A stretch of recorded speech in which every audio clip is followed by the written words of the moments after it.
Hey guys, welcome back to Homestead Prepping and Survival. I'm actually doing the intro here for before the ending.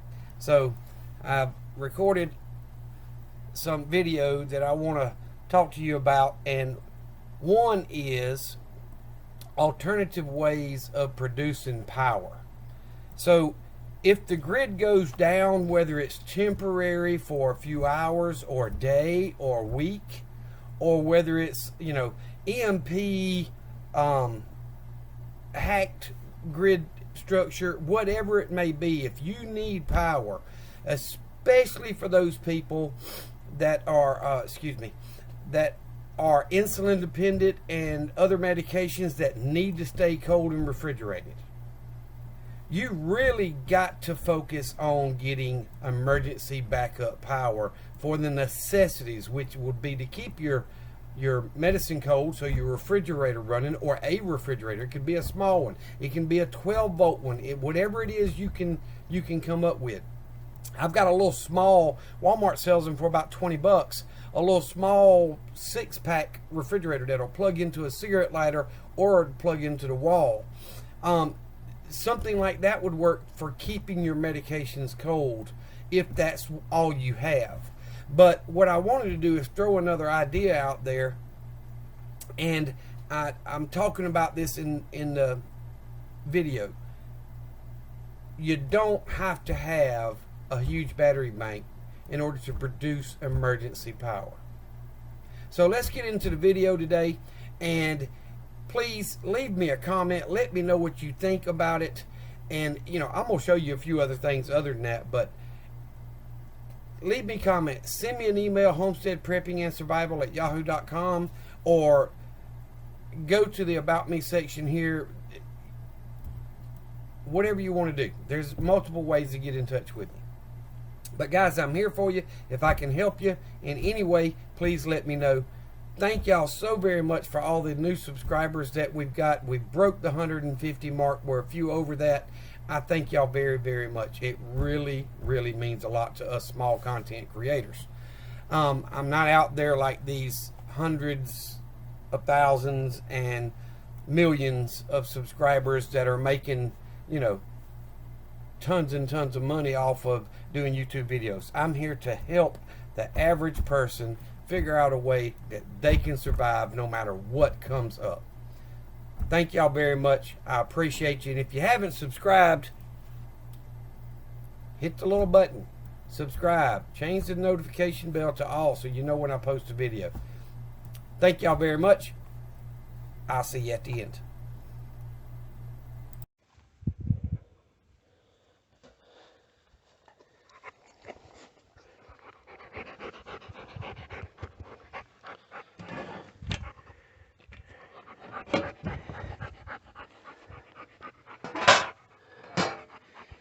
I moved the block from behind the feeder where I've always had it to under it. Don't know why I didn't think of that before. No, it's not putting it on the side of the house, so hopefully he won't be able to knock the house over again. But either way, I think that'll actually work better. Say, Sparky had to tell me to do that.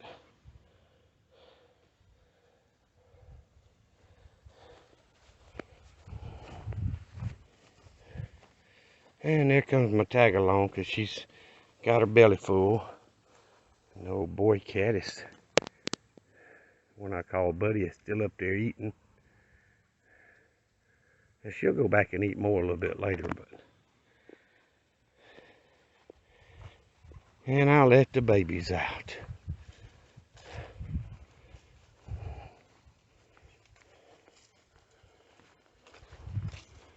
All 18 seem to be doing well.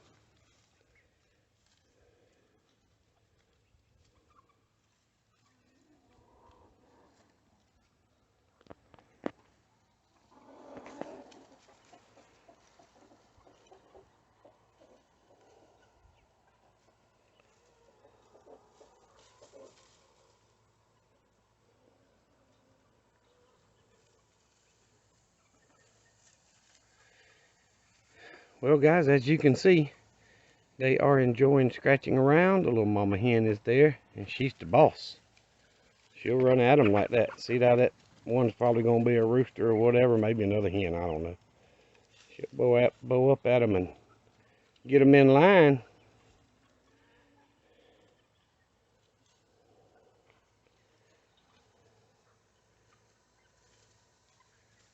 If it wasn't so dead burn hot and the gnats and skeeters driving me insane, I could put a chair out here and just watch them scratch and play. Look. She put it in its place, didn't she?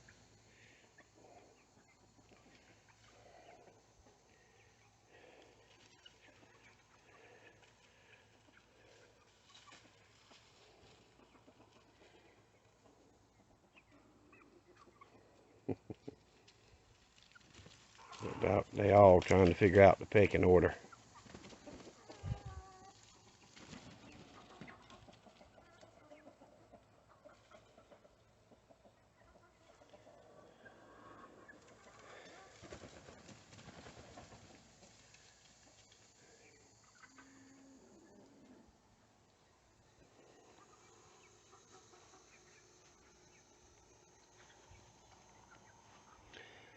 Got 4 eggs out there today.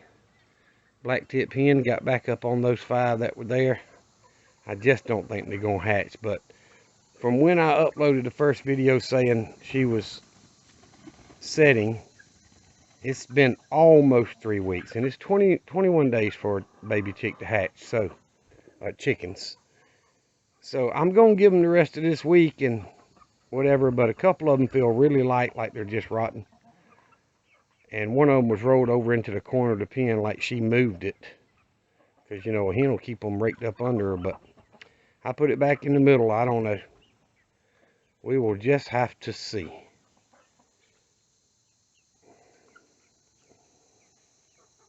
I'm hoping I get at least 2 or 3 out of that originally 17. But anyway, I got 4 eggs today, so I am happy. The hen that's molting and all is still laying some, so I won't complain, because they were sure about to go to the butcher block. So now I got to get over here.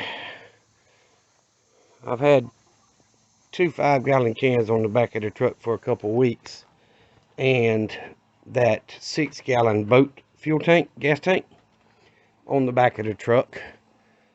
And I filled them up today because it got as low as 309 here, and today it went up to like 315, and then today it went from 315 to 323. So okay, I know the increase is coming, whether how big it is or whatever. So I went ahead and filled up those, and I've got to add oil to the boat one so that it's ready for chainsaws and all that good stuff.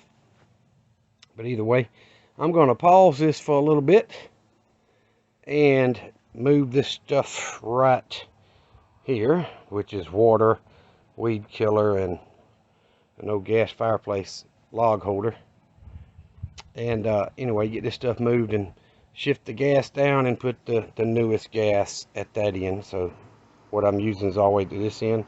That first can there is about half because I've been using out of it. So I'm fixing to get that down here, and I'll probably go ahead and fill the generator back up and the mower and the tiller with the gas I've got, and that way I'll have another can or 2 that's empty that I can fill back up hopefully this week. So I will be back with y'all in just a little bit.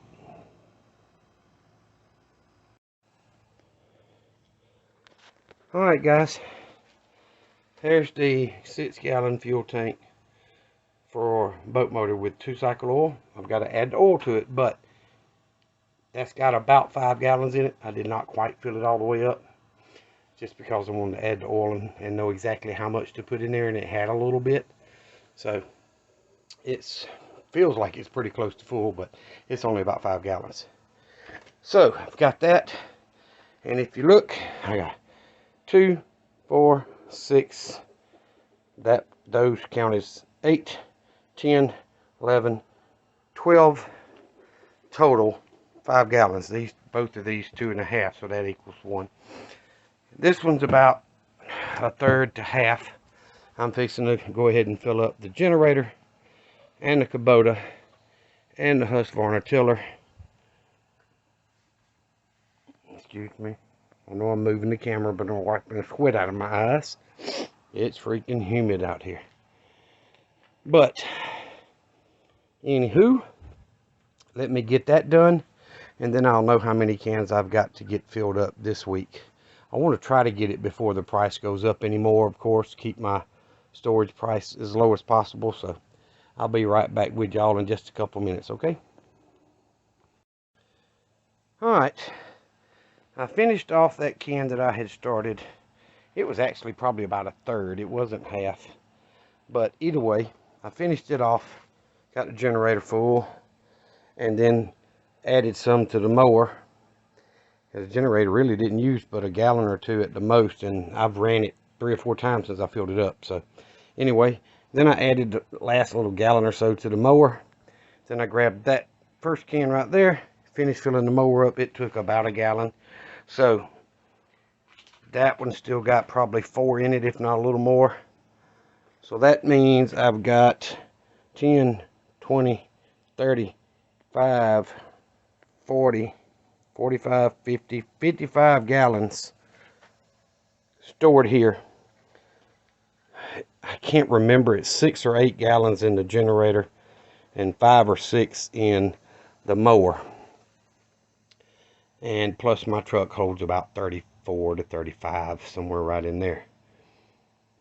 So best I could figure up on the calculator the other night after I was talking to y'all on the video was, if I ran the generator 3 hours a day, like I was telling y'all about keeping your refrigerator and freezer cold and frozen, all you need to do is run your power for about an hour twice a day, you know, morning, night. Will keep your freezer frozen and your refrigerator cold. So I figured in 3 hours, because I know it's going to take 2 hours if my tanks are completely empty, to an hour and a half to fill those up. So I figured up 3 hours per day on how much gas I've got. I can go right at a year and a half, between a year and a half and 2 years of running the generator 3 hours a day. And that's not using gas for anything else. So, of course, I will be using some for the tiller, you know, because there's a lot you're going to have to do by hand. But as long as I can, I'll use it for the tiller. As long as I can, I'll use it for the mower to pull wagons and haul things, you know, that kind of stuff. The tractor, it will crank and run. So I will use some for that. Those kind of things. If we can keep my older truck running, the reason I bought that older truck, then I will be using some for that. So I've easily got a 12-month supply, even with running the tractor and the tiller and the mower and the truck or whatever. If it's bare minimum, because most people don't have a vehicle, you don't want to drive yours out there. They're going to want it from you, and they'll do whatever they got to do to take it. So, including all that, just with the gas that's stored here in the cans, I've got a year's worth of generator power. If you include these tanks and the tractor and the truck, plus the work truck if I'm able to get it here, you know, I can stretch my gas for up to 2 years. It's not going to last that long before it goes bad. So I'm about as far as I can go with gas storage. There's no reason to store a whole lot more than that if I have no way to pump it and churn it and keep it freshly mixed. Excuse me. Because it will sit there and separate and all that good stuff. So anyway, one of the projects in the near future is to get that gasket on this carburetor, and I've already cleaned the carburetor. So if I can put the gasket on it, probably do another cleaning on that carburetor on the jets and all, get this thing up so I can at least ride it around I've got to pump this tower up because that valve stem's leaking down there. And it wasn't, so it's probably just a piece of dirt or trash or something got caught in it. Either way, I've got more valve cores. So either way, guys, I know I've got 2 or 3 parts of this video already being made. So just wanted to show y'all, and I've said it before, I don't just talk about prepping, I actually prep. Everything I tell y'all that I do, I do. So it's, you know, it's a matter of choice. Prepping is a lifestyle and it's a job. It takes a lot of work to be properly prepared. And there's a lot of people out there with much bigger channels than me that I'm sure are as prepared as they can be as well. But the only thing I need is a new inverter. I was talking to a buddy of mine about that one today. So I'll put this can on the truck, and in the next few days I'll probably stop and fill this can up. I don't have another that's empty. If I end up going to Walmart, I may go over there and see how much the cans are. They were 30 bucks a piece, so that's crazy to pay that for a can, but I may pick up another can. I don't know. I don't have enough room, and like I say, I've got a minimum of a year, especially if we don't run the generator as much. If I can use that solar to keep my freezers and fridges and all going, and I don't have to run the generator except for anything but the well, I can easily go as long as that gas will still burn. So what about you? Have you got alternative power figured out? I'm going to show y'all something. I know it's a dang mess. I have not cleaned this room in over a year. But this is an alternative way to charge your power bank or supply power. Dang it, I left the key inside. And I don't have anything to get in there with me. But an alternative way to supply power to run an inverter. So say you've saved up the money and you can afford to buy an inverter that's going to produce power for you to run your freezers and all. Now, you don't have to have a battery bank. You can run that inverter off of any 12-volt power supply. So if you take the barn, no, I didn't lock it. It's a dang mess. I ought not show y'all. I ain't got back to it lately. But let me move this and show y'all. See that? It's called a one-wire alternator. I've got an extra one of those, and that motor is actually brand new. It's never had gas put in the tank. That's a little 1.5 horse, but I've got a 6.5 horse inside the EMP room up there with an alternator already mounted on a board with skids and a belt that, let me turn this light back off and get out of here, that will charge my battery bank if I need to. Well, that thing is a 75 amp alternator. That will definitely produce enough power to run an inverter. If I had to run that for an hour several times a day to keep my freezers and all going, then that is an option. You do not have to have the battery bank. That alternator will produce the power that your inverter needs to turn into electricity, so you can charge. Ooh, Skeeter just bit the mess out of me. So you can charge your inverter or run your inverter to keep your refrigerator and freezers going. You don't have to have the battery bank. The batteries are extremely expensive. I understand that. I've got 5 of them. I know. You've got to plan that purchase. Most people, the average working person like us, you know, yeah, there's some people out there that can go out there and spend $1,000, $2,000 and not blink an eye. I don't do that, and I can't do that. Used to, but I can't anymore. Back when I made 6 figures.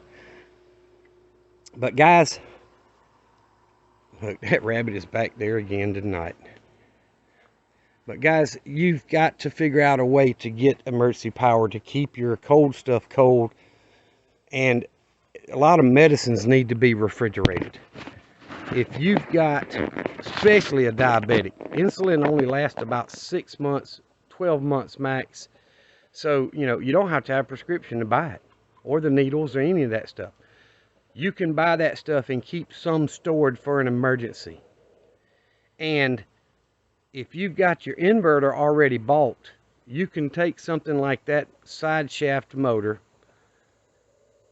and turn a one-wire alternator to supply power that your inverter can take, turn into household electricity to run your refrigerators and your freezers and your lights. Now you may, depending on the size of the alternator and all that, you may have to run one or two at the time and then go and do the next one or two. But it is an option to keep your cold stuff cold and to keep your insulin and your medications refrigerated like it needs to be. So guys, you've got to think outside the box if you want to survive what's coming. I'm just being honest with you. I know every prepper homesteading page out there is telling you it's coming, and I'm not some doom and gloom. You know why I don't worry as much as most people? Because I'm prepared. Now, whether I'm 100%, nobody's ever going to be. Nobody. Except the government. They're taking our money to do it. But as people, working normal people, we're never going to be 100%. The goal is to keep striving forward, coming up with ways that are going to make life easier or make life possible for you and your family. And the battery bank being expensive, so buy your inverter first. Buy you a side shaft motor. Harbor Freight will have them motors on sale for $140, $150. Then go buy that alternator you can get for 50, 60 bucks. You spend another 10 or 15 on a belt and a couple of pulleys, a little bit of time and scrap lumber and 2x4s to make the skid to mount it to. Next thing you know, you got a charging station or a power supply station that puts out 12 volts that'll run your inverter, and all you've got to do is plug your stuff into it. It will run it. It'll keep your stuff cold. Guys, there's options. You've got to think outside the box, but being prepared is a choice. Everybody could sit back and whine and complain, oh, I can't do this, or I can't do that, or I can't do this. But you know what? Can't never could. If you want to do it, if you want to find a way to supply power for you and your family, you know, if you're young adults out there and you're trying to, okay, this new baby I've got, or this, you know, is the, I would take a bullet for, I would die for. Well, what's the necessary point in dying for your loved one, for your child or your spouse or family, whoever it is? Dying doesn't help them. I might die in battle. But guys, if you really want to protect them, do what it takes to keep them safe and provide for their needs. That's what prepping's all about. Taking care of your family and your loved ones. Guys, if I can be of any help to you, you all know Homestead Prepping and Survival at yahoo.com is the email. It's on the About Me section of this channel page. I thank y'all for watching the video and listening. I ask, please, if you have not already subscribed, it's absolutely free. It doesn't cost you a dime. All you have to do is log in and hit the subscribe button. If you want to do a little extra, guess what? Change that notification bell to all so you'll know when I post a new video. Sometimes I post way too often, and sometimes I don't post but twice a week. But I try to at least do Thursday morning and Monday morning. This week is probably going to be Monday, Tuesday's done, Wednesday's uploaded, Thursday's uploaded. So this one's probably going to be an extra for the weekend. But guys, I really, really do appreciate it. Y'all watching the videos, that helps support me in what I do and helps me feel like I'm not the only one out here prepping. And I can't stress to you how important that is to me, how it makes me feel. I appreciate it. Y'all remember the two things I always tell you. Jesus Christ loves you, and so do I. Y'all be safe. Be prepared.